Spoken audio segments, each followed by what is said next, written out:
Hello and warm welcome to everyone. मैं वेद विश्वकर्मा और आज हम लोग सॉलिड व्हीकल्स के बारे में पढ़ेंगे। इसके पहले के लेक्चर में हम लोगों ने व्हीकल्स और उनके क्लासिफिकेशन के बारे में पढ़ा था। व्हीकल्स वो माध्यम होते हैं जो ड्रग सब्सटेंस को डिज़ोल्व करके, डाइल्यूट करके, उसकी पोटेंसी को, उसके पावर को बढ़ा करके बॉडी में पहुंचाने का काम करते हैं। तो आज हम लोग व्हीकल्स में सॉलिड व्हीकल्स के बारे में पढ़ेंगे। सॉलिड व्हीकल में हमारा जो सबसे पहला व्हीकल है वो है शुगर ऑफ मिल्क। ये जो शुगर ऑफ मिल्क है, ये शुगर ऑफ मिल्क है क्या? शुगर ऑफ मिल्क वो मिल्क है जो कि हमें किससे मिलता है? मिल्क से मिलता है। शुगर ऑफ मिल्क वो शुगर है जो कि हमें किससे मिलता है? जो कि हमें मिलता है मिल्क से, दूध से मिलता है। तो दूध में मिलने वाली शुगर हो गया हमारा शुगर ऑफ मिल्क। इसके और क्या क्या नाम हैं? इस व्हीकल को और किस नाम से जानते हैं? तो इसे हम लोग सैकेरम लैक्टिस के नाम से भी जानते हैं और इसको शॉर्ट में हम लोग सैक्लैक भी लिखते हैं। शॉर्ट में शुगर ऑफ मिल्क को सैक्लैक लिखा जाता है, जो कि सैकेरम लैक्टिस का ही शॉर्ट फॉर्म है। बात कीजिए इसके सोर्स की, तो इसका सोर्स क्या है? ये जो शुगर ऑफ मिल्क है मेनली जो है ये गोट मिल्क से ही निकाला जाता है। गोट मिल्क में जो भी शुगर होती है उसी को एक्सट्रैक्ट किया जाता है और उसी से शुगर ऑफ मिल्क बनता है। इसका केमिकल फार्मूला क्या है? तो शुगर ऑफ मिल्क एक डाइसैकेराइड है और डाइसैकेराइड होने की वजह से इसका जो केमिकल फार्मूला है वो है C12H22O11.H2O। ठीक है। अब अगर बात करें इसके मॉलिक्यूलर वेट की, तो इसका जो मॉलिक्यूलर वेट होता है वो होता है 360.3 ग्राम पर मोल। मीन्स 1 ग्राम शुगर, मतलब 1 मोल शुगर ऑफ मिल्क का जो ग्राम में वेट है वो है 360.3 ग्राम। बात की जाए कि शुगर ऑफ मिल्क जो कि एक डाइसैकेराइड है, तो लैक्टोज जो है वो डाइसैकेराइड है जो कि शुगर ऑफ मिल्क में प्रेजेंट होता है। शुगर ऑफ मिल्क है क्या? शुगर ऑफ मिल्क जो है वो बेसिकली लैक्टोज है और लैक्टोज एक डाइसैकेराइड है जो 2 शुगर की यूनिट से बना हुआ है। मीन्स जब भी हम लैक्टोज का हाइड्रोलिसिस करेंगे तो लैक्टोज के हाइड्रोलिसिस पे हमें 2 मोनोसैकेराइड्स मिलेंगे। हमारा एक मोनोसैकेराइड है beta D glucose. Beta D glucose एक मोनोसैकेराइड हो गया। ये जो ग्लूकोज है ये ग्लूकोज का एक दूसरा फॉर्म है beta D glucose.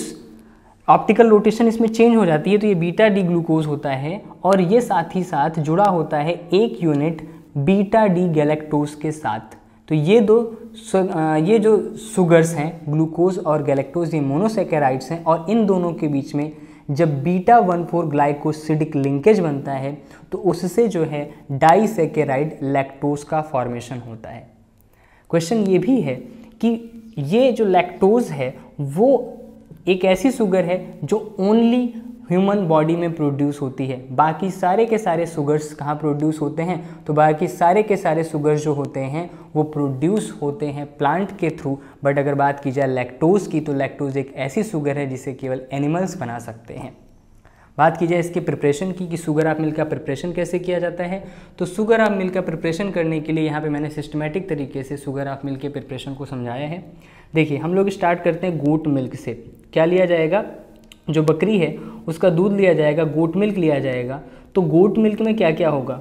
Goat milk में फैट होगा, लैक्टोज होगा, वाटर होगा, प्रोटीन होंगी, साल्ट होंगे, मिनरल्स होंगे।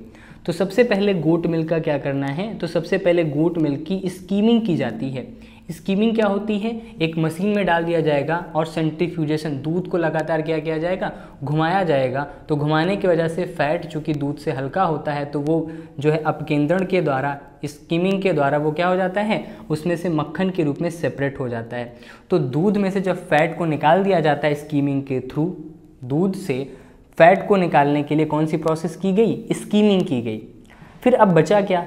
दूध में से फैट निकल जाने के बाद अब बचा इसमें लैक्टोज, वाटर, प्रोटीन, साल्ट और कुछ तरह के मिनरल्स। अब हमें क्या करना है कि इसमें से प्रोटीन को, साल्ट को और मिनरल्स को रिमूव करना है। तो इनको रिमूव करने के लिए हम इसमें डालेंगे HCl। क्या डालेंगे? डाइल्यूट HCl डालेंगे जो कि सॉलिड को रिमूव करेगा। अब ये रिमूव कैसे करेगा? हम सभी को पता है कि अगर दूध में कोई खट्टी चीज़ डाल दी जाती है तो दूध क्या होता है? फट जाता है। दूध का फटना वास्तव में उसके प्रोटीन का कोआगुलेशन है। जो मिल्क है उसमें जो भी प्रोटीन है, मेनली केसीन होती है, वो प्रोटीन जो होती है वो पीएच के चेंज होने पे दूध के एसिडिक होने पे क्या होती हैं, आपस में चिपक जाती हैं, कोआगुलेट करके नीचे बैठ जाती हैं। तो इस तरह से जब हम इसमें HCl डालेंगे तो कोआगुलेशन हो जाएगा प्रोटीन्स का, और उसके साथ साल्ट और मिनरल्स ये सब भी जो है नीचे बैठ जाएंगे। अब इसे क्या करना है, इसे हमें फ़िल्टर कर लेना है। तो फिल्टर करने पर क्या हुआ कि जितने भी सॉलिड थे जैसे कि प्रोटीन, साल्ट और मिनरल, ये सभी जो है निकल गए, और इन सब के निकल जाने के बाद हमारे पास में बचा लैक्टोज प्लस वाटर।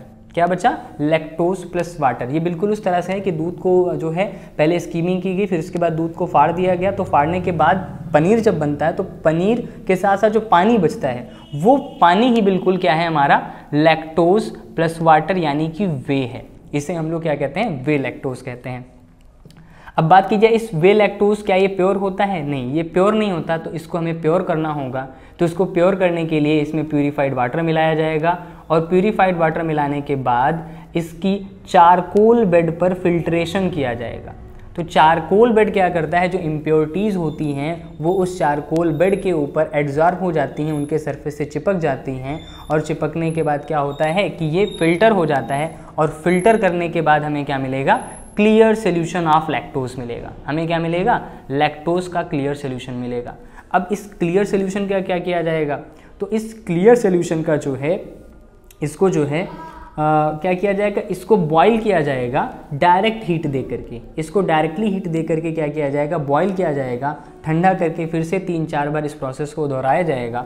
और ऐसा करने से क्या होगा कि जिसमें से वाटर होगा वो काफ़ी सारा अमाउंट वाटर का निकल जाएगा, और हमें सेमी सॉलिड लैक्टोज मिलेगा। हमें क्या मिलेगा, सेमी सॉलिड लैक्टोज मिलेगा। अब इस लैक्टोज की अगर बात करें तो इस लैक्टोज को प्योर करने के लिए, इसमें से लैक्टोज को क्रिस्टलाइज करने के, उसको क्रिस्टल में कन्वर्ट करने के लिए इसमें स्ट्रॉन्ग अल्कोहल मिलाया जाता है। ध्यान देने वाली बात यहाँ पर यह है कि स्ट्रॉन्ग अल्कोहल या अल्कोहल में जो लैक्टोज होता है वो डिज़ोल्व नहीं होता। तो स्ट्रॉन्ग अल्कोहल के साथ वाटर है। अब इन दोनों को मिलाने के बाद पहले इसको डायरेक्टली हीट किया जाएगा, फिर इसको इनडायरेक्टली हीट किया जाएगा, वाटर बाथ के थ्रू इसको क्या किया जाएगा, इनडायरेक्टली हीट दी जाएगी। अब डायरेक्ट और इनडायरेक्ट हीट देने के बाद जो वाटर है वो काफ़ी कम हो जाएगा, और स्ट्रॉन्ग अल्कोहल में जो लैक्टोज डिज़ोल्व नहीं होता है, लैक्टोज जो कि स्ट्रॉन्ग अल्कोहल में डिज़ोल्व नहीं होगा, वो क्रिस्टलाइज कर जाएगा। तो क्रिस्टल्स ऑफ लैक्टोज हमें देखने को मिलेंगे। हमें क्या मिलेगा, लैक्टोज का क्रिस्टलाइज फॉर्म देखने को मिलेगा। बट अभी भी ये प्योर नहीं है, इसे हमें क्या करना है, इसे हमें जो है प्योर करना होता है। इसे हमें क्या करना होगा, प्योर करना होगा। तो इसे प्योर करने के लिए हम क्या यूज करते हैं, तो इसे प्योर करने के लिए जो प्रोसेस यूज किया जाता है वो है John Ernest Staff process. Sugar of milk को प्योर करने के लिए जॉन अर्नेस्ट स्टैफ प्रोसेस का यूज़ किया जाता है। ये जॉन अर्नेस्ट स्टैफ प्रोसेस क्या है, तो शुगर ऑफ मिल्क को प्योर करने के लिए हम क्या करते हैं, 450 ग्राम शुगर ऑफ मिल्क लेंगे और इसे 2 लीटर बॉइल्ड वाटर में मिला देंगे। पानी पहले से उबला होगा और उस पानी में हमें क्या करना है, 450 ग्राम शुगर ऑफ मिल्क को, जिसको कि प्योर करना है, उसे मिला देना है। फिर इसके बाद क्या करना है, इसका फिल्ट्रेशन करना है। फिल्ट्रेशन करने के बाद क्या करना है कि इसमें 2 लीटर एब्सोल्यूट अल्कोहल मिलाना है। इसमें क्या करना है, 2 लीटर एब्सोल्यूट अल्कोहल मिलाना है, मीन्स 100% प्योर अल्कोहल इसमें मिलानी है। शुगर ऑफ मिल्क के प्योरीफिकेशन में एब्सोल्यूट अल्कोहल यूज होता है, जो कि 100% प्योर होना चाहिए। अब इसके बाद एब्सोल्यूट अल्कोहल मिलाने के बाद चूँकि लैक्टोज जो है वो एब्सोल्यूट अल्कोहल में डिज़ोल्व नहीं होता, तो जो भी सॉलिड लैक्टोज है वो 3-4 दिन के बाद क्या होना शुरू हो जाएगा, क्रिस्टलाइज होना शुरू हो जाएगा। मतलब उस सॉल्यूशन में हमें क्या देखने को मिलेंगे, क्रिस्टल्स देखने को मिलेंगे शुगर ऑफ मिल्क के। तो इस तरह से प्योर शुगर ऑफ मिल्क हमें जो है मिल जाएगी, और जो कि जॉन अर्नेस्ट स्टैफ प्रोसेस से हमें मिली है। बात करते हैं characteristics of sugar of milk के। तो शुगर ऑफ मिल्क के कौन कौन से कैरेक्टरिस्टिक्स हैं।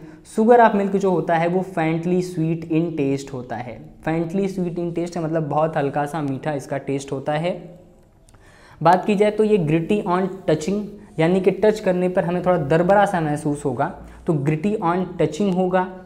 सॉल्युबिलिटी की बात करें तो ये वाटर में सोल्यूबल है। वाटर में, चूँकि वाटर जो है वो पोलर सॉल्वेंट है, और ये चूँकि साल्ट है, मतलब ये चूँकि ये क्रिस्टल्स हैं, तो क्रिस्टल्स वाटर में आसानी से डिज़ोल्व हो जाएंगे। तो ये 1 ग्राम अगर हम शुगर आप मिल्क को लें तो वो आसानी से 5 ग्राम ठंडे पानी में घुल जाएगा। 5 ml ठंडे पानी में 1 ग्राम जो है शुगर लैक्टोज जो है वो डिज़ोल्व हो जाता है। और अगर बात की जाए गर्म पानी की, तो अगर हम 5 ml गर्म पानी लें तो उसमें 2.6 ग्राम शुगर ऑफ मिल्क जो है वो कम्प्लीटली डिज़ोल्व हो जाती है। बात की जाए शुगर ऑफ मिल्क की, मैंने पहले ही बताया था कि शुगर ऑफ मिल्क जो है वो अल्कोहल में इनसोल्यूबल होता है। वाटर में तो सोल्यूबल है बट ये अल्कोहल में इनसोल्यूबल है। और इसका जो ऑप्टिकल रोटेशन होता है ये डेक्स्ट्रो रोटेटरी होता है +53.3 डिग्री। ये प्लेन पोलराइज लाइट को +53.3 डिग्री पर रोटेट करता है, जो कि 20 डिग्री सेल्सियस पर ये करता है। बात की जाए इसके वाटर ऑफ क्रिस्टलाइजेशन की, जो इसके साथ में एक वाटर ऑफ क्रिस्टलाइजेशन है जो .H2O है। अगर हम इस क्रिस्टल वाटर को निकालना है तो हमें 150 डिग्री सेल्सियस तक क्या करना होगा, गर्म करना होगा। तो 150 डिग्री सेल्सियस तक गर्म करने पर शुगर ऑफ मिल्क को इसमें से वाटर ऑफ क्रिस्टलाइजेशन निकल जाएगा। फिर बात करें अगर हम इम्प्योरिटीज़ की, तो शुगर ऑफ मिल्क में कौन कौन सी इम्प्योरिटीज़ होती हैं। शुगर ऑफ मिल्क में स्टार्च की इम्प्योरिटी हो सकती है, केन शुगर की इम्प्योरिटी हो सकती है, एसिड की इम्प्योरिटी हो सकती है, एलम की हो सकती है, फिटकरी जिसको कहते हैं, फॉस्फेट आयंस की हो सकती है, क्लोराइड आयंस की हो सकती है और कॉपर की इम्प्योरिटी हो सकती है। तो अगर बात की जाए इम्प्योरिटी को, ये जो इम्प्योरिटीज़ हैं उनकी टेस्टिंग कैसे की जाएगी, तो इम्प्योरिटी की टेस्टिंग के लिए अगर हमें स्टार्च की टेस्टिंग करनी है तो इसके लिए हम क्या करेंगे, इसके लिए हम I2 सोल्यूशन का यूज करेंगे। ये क्या करता है, आयोडीन सोल्यूशन को क्या करता है, स्टार्च ब्लू कर देता है। और बात की जाए अगर एसिड को पता करना है, तो एसिड को पता करने के लिए, एसिड की इम्प्योरिटी पता करने के लिए हम लिटमस पेपर यूज करेंगे। किसका यूज करेंगे, लिटमस पेपर, जो कि अगर एसिड होगा उसमें तो एसिड जो होता है वो ब्लू लिटमस को रेड कर देता है। तो इस तरह से शुगर ऑफ मिल्क की हम लिटमस के द्वारा एसिड टेस्टिंग कर सकते हैं। एलम की अगर टेस्टिंग करनी है तो इसके लिए हम इसमें सोडियम हाइड्रोक्साइड मिला देंगे। सोडियम हाइड्रोक्साइड मिलाने पर हमें वाइट पीपीटी मिलेगा जो कि एलम का होगा। तो इस तरह से इसकी भी इम्प्योरिटी हमें पता चल जाएगी। फॉस्फेट और क्लोराइड आयंस के लिए हम AgNO3 सिल्वर नाइट्रेट सोल्यूशन का यूज करेंगे, जिसमें कि ये प्रेसिपिटेट बन जाएंगे। तो इस तरह से हम PO4 और क्लोराइड की टेस्टिंग कर सकते हैं। और अगर हम कॉपर आयन की टेस्टिंग करना चाहते हैं तो उसके लिए हम पोटेशियम फेरोसाइनाइड का यूज करेंगे, K4FeCN6। ये पोटेशियम फेरोसाइनाइड होता है। इसका सोल्यूशन अगर हम डाल देंगे तो K4FeCN6 के सोल्यूशन में कॉपर आयन जो होते हैं उनका कलर चेंज होगा। और कलर चेंज होने के बाद में क्या होता है कि ये जो सोल्यूशन होता है वो कन्वर्ट हो जाता है चॉकलेटी ब्राउन पीपीटी में। अगर कॉपर प्रेजेंट है तो चॉकलेटी ब्राउन पीपीटी में ये ग्रीन कलर का सोल्यूशन जो होता है वो चॉकलेट ब्राउन पीपीटी में कन्वर्ट हो जाता है। फिर बात करते हैं हम लोग इसकी यूजेस की। क्या यूजेस हैं, तो शुगर ऑफ मिल्क के बहुत सारे यूजेस हैं। सबसे पहला तो चूँकि ये व्हीकल है तो ये उन मेडिसिनल सब्सटेंस के लिए व्हीकल का काम करता है जो कि अल्कोहल में इनसोल्यूबल होते हैं। अल्कोहल में इनसोल्यूबल जो भी हमारे पास ड्रग सब्सटेंस होते हैं उनको अगर हमें टाइट्रेट करना है तो उसके लिए हमारे लिए बेस्ट व्हीकल होता है शुगर ऑफ मिल्क। और शुगर ऑफ मिल्क इसलिए भी बेस्ट जो है व्हीकल है, किसके लिए, शुगर ऑफ मिल्क जो है बेस्ट व्हीकल है टाइट्रेशन के लिए, क्योंकि ये इतना फाइन पाउडर होता है कि जो हमारा सब्सटेंस होता है, मेडिसिनल सब्सटेंस होता है, वो उसके साथ में पिस करके वो भी बिल्कुल फाइन पाउडर जैसा होता है। तो दोनों लगभग एक जैसे टेक्सचर के हो जाते हैं, इसलिए ये एक बेस्ट व्हीकल होता है टाइट्रेशन के लिए। बात की जाए तो ये बायोकेमिक प्रिपरेशन में यूज होता है। इसके साथ ही साथ ये सेकेंड बेस्ट रेमेडी है जिसको कि हम प्लेसिबो कहते हैं। प्लेसिबो क्या होता है, प्लेसिबो में कोई भी मेडिसिन सब्सटेंस नहीं मिले होते हैं। ये केवल पेशेंट को जो कि हाइपोकॉन्ड्रियक्स होते हैं, मतलब कि जो कि कल्पना का शिकार होते हैं कि मुझे कोई बीमारी है, उनको चूँकि अगर हमें दवा नहीं देनी है फिर भी अगर हमें दवा के जैसा अगर हम उनको कोई सब्सटेंस दे देते हैं तो वो थोड़ा सा राहत महसूस करते हैं। तो प्लेसिबो जो होता है ये शुगर ऑफ मिल्क उनको दे दिया जाता है जिसमें कि कोई मेडिसिनल प्रॉपर्टी नहीं होती और उन्हें लगता है कि उन्हें दवा मिल गई और वो उसी से ठीक हो सकते हैं। ये सेकंड बेस्ट रेमेडी किसके द्वारा कही गई थी, तो शुगर ऑफ मिल्क को सेकंड बेस्ट रेमेडी बताया था स्टुअर्ट क्लाउज ने। किसने बताया था, स्टुअर्ट क्लाउज ने क्या बताया था कि जो शुगर ऑफ मिल्क है वो सेकंड बेस्ट रेमेडी है। और बात की जाए इसका जो मेन एक इम्पॉर्टेंट यूज़ है वो है फूड फॉर बेबीज़। जो छोटे बच्चे होते हैं जो मिल्क को टॉलरेट नहीं कर सकते, जो मिल्क को सहन नहीं कर सकते क्योंकि उसमें फ़ैट होता है, वो उसे डाइजेस्ट नहीं कर सकते, तो उनके फूड के लिए हम डायरेक्ट उनको जो मिल्क है उसका शुगर प्रोवाइड करते हैं, यानी कि शुगर ऑफ मिल्क उन बच्चों को दिया जाता है जो कि मिल्क को टॉलरेट नहीं कर सकते हैं। तो आज के लेक्चर में हम लोगों ने जो है शुगर ऑफ मिल्क के बारे में काफ़ी अच्छे से जो है स्टडी कर लिया है। नेक्स्ट वीडियो में हम अदर सॉलिड व्हीकल के बारे में डिस्कस करेंगे। तब तक के लिए बाय एंड थैंक यू।